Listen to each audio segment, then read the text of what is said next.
Determinants of demand and supply. Let's just talk about demand. I may not get to supply because it's not as interesting, but it is also true for supply. But I'm going to just end with a conclusion. Okay, the determinants of demand and supply are essentially infinite. Xiang's going to tell you 5 of them. He implies that's all there is. That's not true. You've ever heard of the butterfly effect? You've seen that film, Ashton Kutcher.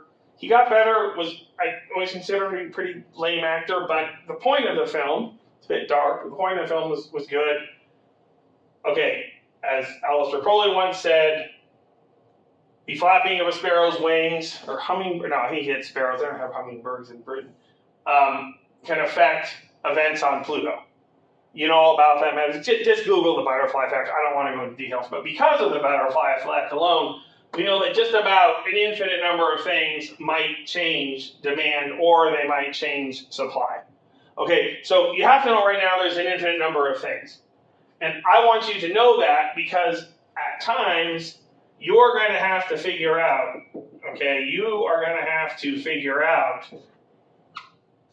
did something, and it's not going to be a butterfly flapping its wings, because we don't know what the effects would be, because a lot of these are things we could know about. Did something change demand or not? We are not limited to Xiang. So, you're going to have to be, outside of the box. Not necessarily unconventional, but you have to take what you've learned in economics, and I don't mean those stupid 7 principles in the first chapter, but the principles that you've actually learned in economics, ones that make sense, and you're going to have to apply them to new and different situations. Now, I will say that in general, my philosophy of midterms and finals is they should be easier than the preparation you've done. So once you get too worried here, the quizzes are going to be a bit tougher, but I am helping you out by saying on the midterm, you're going to have to be able to figure out whether the phenomenon changed supply, changed demand, so forth. Okay, so that's that. Now I want to explain why. Now here we're going to kind of go into appendix type territory really quickly because I'm about out of time. Basically, quantity demanded, quantity supplied, same argument, is actually going to be a function of price of the good we're talking about. Let's say we have good E, price of E, price of F, G, H, a lot of other goods. Okay, the utility function of E, which is tastes and preferences, by the way, the utility function of F, G, H, okay, which is taste and preferences for those, income, and then a lot of other stuff, okay? A, B, C, on to, not 8, but pretty much infinity. Now, this is all determinants of quantity demanded, okay? They all determine that. What we're doing in the textbook is we're just holding all of these things constant, okay? So the result is quantity demanded is simply a function of price, of E is a function of price. So we have, and by the way, the reason this is usually price should be here because unless we're talking about willingness to pay where it switches it around, this is the independent variable. This is the dependent variable. So it should be like this. Marshall, the guy that came up with this verb, did it like this, so it's backwards. So quantity demanded is a function of price. So we know all these things are fixed. We have a 2-dimensional graph. However, we can have a 3-dimensional graph. I have a lot of trouble drawing these, blah, blah, blah. I think you guys are probably better at drawing 3-dimensional graphs than I am. We have Z, X, Y. This is price. This is, say, it could be any of these things. We have this as income, so we're no longer, oh, heck. Yeah, we need income in here too, by the way.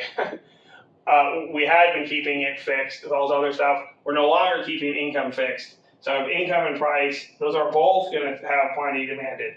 And then, oh, I forgot to mention, with this relationship, just quantity and price, if we change any of these other fixed variables and change them, change in taste and preferences, for example, then we just call that as a shift variable, because this system here, this 2D system, quantity equals a function of price of E, the entire system is changed by one of these shift variables changing. So if we change the taste and preferences for E, we shift the demand, we call it change in demand. If we're supply, change in supply. But what we're calling quantity demanded and change in demand depends on what we held fixed in the system. If we change something that had been fixed to change in demand, it could be any of these things up to infinity.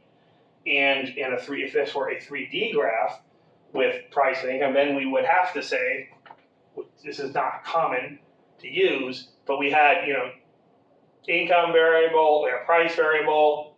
Then if we change something else, like the taste and preferences of E, then we have to say demand shifted. But if we change price, it's endogenous to be change in quantity demanded. If we change income here in this 3D one, then it's change in quantity demanded. Okay, so that's what we're actually dealing with here from kind of a mathematical standpoint.